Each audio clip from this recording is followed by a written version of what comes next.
The morning sun painted the city in warm shades of gold, but for one man, that sunrise marked the beginning of the most humiliating day of his life. He stood outside the towering glass building he had sacrificed everything to build, dressed in a neatly pressed suit, holding a lunchbox his little daughter had packed with a handwritten note that simply read, "Daddy, have the best day ever." Yet as employees hurried through the revolving doors, laughing with coffee cups in their hands, nobody recognized the quiet man waiting patiently near the entrance. Security guards looked at him with suspicion, reception ignored him, and managers walked past as though he were invisible. For nearly 2 hours, the single father who owned the company was left waiting outside his own office. Before the sun reached its highest point, every person responsible for that humiliation would lose their job, but not for the reason anyone expected. Before we begin, if you believe kindness deserves a second chance and that respect should never depend on someone's appearance, please like this video, leave a comment, share it with someone who needs this message, and subscribe to Heartwarming Tales for more unforgettable stories that remind us what truly matters. Elias Mercer had never looked like the wealthy founder people imagined. At 42, he preferred simple shirts, worn leather shoes, and a quiet smile instead of expensive watches or luxury cars. Years earlier, he had started the company in a tiny rented warehouse with nothing more than an old laptop, borrowed furniture, and endless determination. Every dollar he earned went back into the business because he believed success meant creating opportunities for others, not showing off.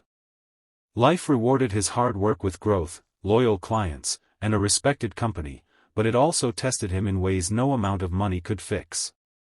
5 years earlier, his wife passed away after a sudden illness, leaving him to raise their 7-year-old daughter, Nora, alone.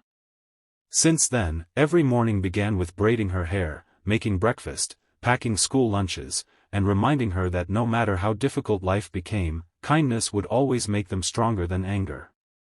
That particular day was different because Elias had returned from a month-long overseas trip negotiating the biggest partnership in company history. He had intentionally kept his arrival quiet because he wanted to observe how the organization functioned when nobody knew the owner was watching. Instead of arriving in a chauffeur-driven sedan, he took the subway, carrying only a backpack and Nora's lunchbox. The company had grown to more than 500 employees, and he wondered whether the humble values that built the business had survived its incredible success. As he approached the front entrance, the first surprise came quickly.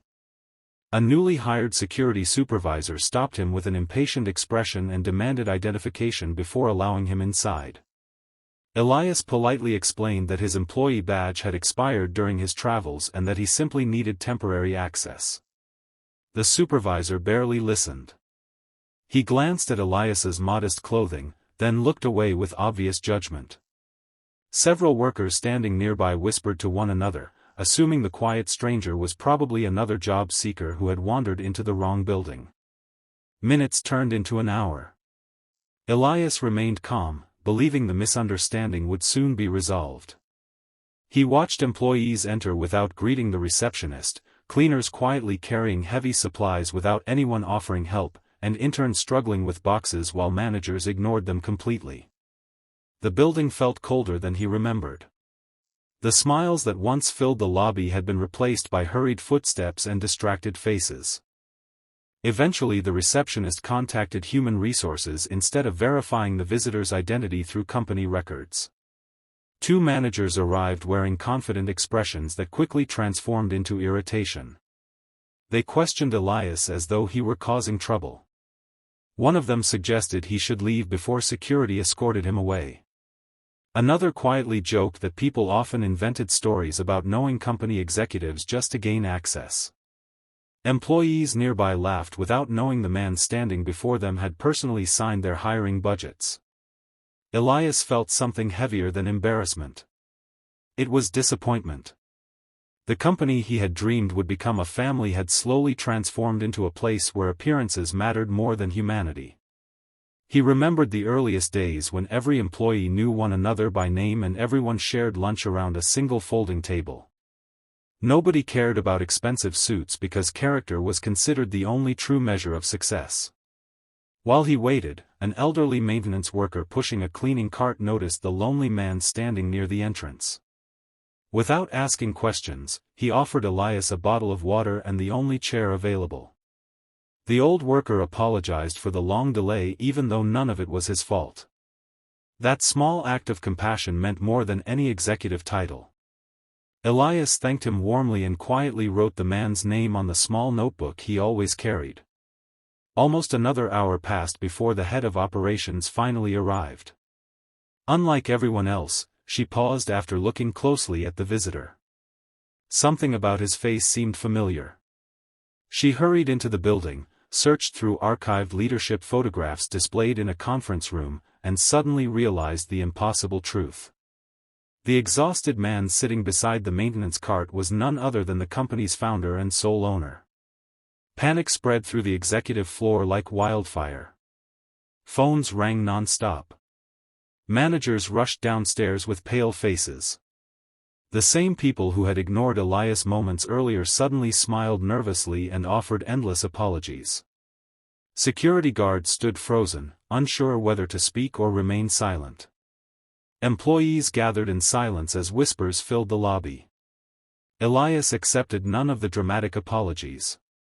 Instead, he calmly asked every department manager, supervisor, and executive to assemble in the largest conference hall within 30 minutes. His voice remained steady, but the sadness in his eyes unsettled everyone far more than anger ever could. By late morning the enormous room was completely filled. Hundreds of employees sat quietly, uncertain about what was happening. Elias walked onto the stage carrying only Nora's lunchbox and the folded note she had written that morning. He looked across the sea of anxious faces, remembering the years spent building not just a company but a dream. He explained that he had deliberately arrived without announcing himself because he wanted to understand the company's true culture. He described every moment spent waiting outside, every judgmental glance, every ignored greeting, and every opportunity people had to choose kindness instead of pride. He reminded them that businesses succeed because people matter, not because buildings are beautiful or profits are high. Then he surprised everyone. He did not announce layoffs for poor financial performance or missed targets. Instead, he explained that leadership carried the responsibility of protecting company values. Managers who encouraged arrogance, executives who ignored respectful treatment of visitors, and supervisors who measured people by appearance had broken the most important rule of the organization. Their behavior had quietly spread throughout the workplace until compassion became weakness and status became everything. One by one, the names of senior leaders responsible for creating that toxic culture were announced. Every executive who had participated in the disrespect or encouraged similar behavior was immediately dismissed. The room sat in complete silence. It was not revenge. It was accountability. Elias made it clear that talent without integrity had no place in a company built on trust. Many employees expected the meeting to end there, but Elias had one final surprise. He invited the elderly maintenance worker onto the stage. The nervous man believed he was in trouble until Elias thanked him publicly for being the only person who had treated a stranger with dignity. In front of the entire company, Elias promoted him to Director of Employee Experience, explaining that someone capable of showing kindness without expecting recognition understood leadership better than many executives with impressive resumes. The applause that followed felt different. It came not from fear but from genuine emotion. Many employees lowered their heads, remembering moments when they too had walked past someone who simply needed respect. The changes began immediately. Hiring policies shifted to prioritize empathy alongside qualifications. Every executive spent one day each month working with frontline employees, receptionists, cleaners, and security staff. New training programs focused on compassion, humility, and service rather than authority. Anonymous feedback allowed every worker to report disrespect without fear. Slowly, the building transformed back into the welcoming place Elias had imagined years before. The greatest change appeared in the smallest moments. Managers began greeting receptionists every morning. Employees held elevators for delivery drivers. Interns were invited into meetings instead of being ignored. Visitors received warm smiles regardless of their clothing. Security officers learned that protecting a building never required sacrificing someone's dignity.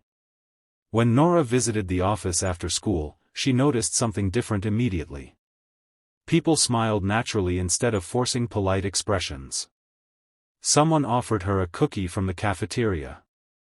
Another employee complimented the drawing she carried in her backpack. She looked at her father and whispered that the office finally felt happy. Those simple words meant more to Elias than every business award displayed in his office. Months later, the company became known not only for its financial success but also for its extraordinary workplace culture. Job applicants often mentioned stories they had heard about the mysterious day the owner waited outside his own office and changed the company forever. Clients respected the organization because they witnessed genuine kindness in every department. Profits grew, but this time they followed compassion instead of replacing it. Elias often kept Nora's handwritten note inside his desk drawer. Whenever difficult decisions appeared, he unfolded the paper and remembered the little sentence written in childish handwriting. It reminded him that the best day was never measured by money or power. It was measured by the number of people who felt seen, respected, and valued because of the choices one person made. If this story touched your heart and reminded you that even the smallest act of kindness can change someone's life forever, please like this video, share it with your friends and family, leave a comment, and subscribe to Heartwarming Tales so together we can spread more stories that inspire compassion in a world that needs it more than ever. Special request: comment below with the words, "Kindness always wins," if you believe every person deserves respect, no matter who they are or how they look. As the afternoon sunlight poured through the office windows, Elias watched employees helping one another without being asked. He realized that buildings could be constructed with steel and glass, but great companies were built with character.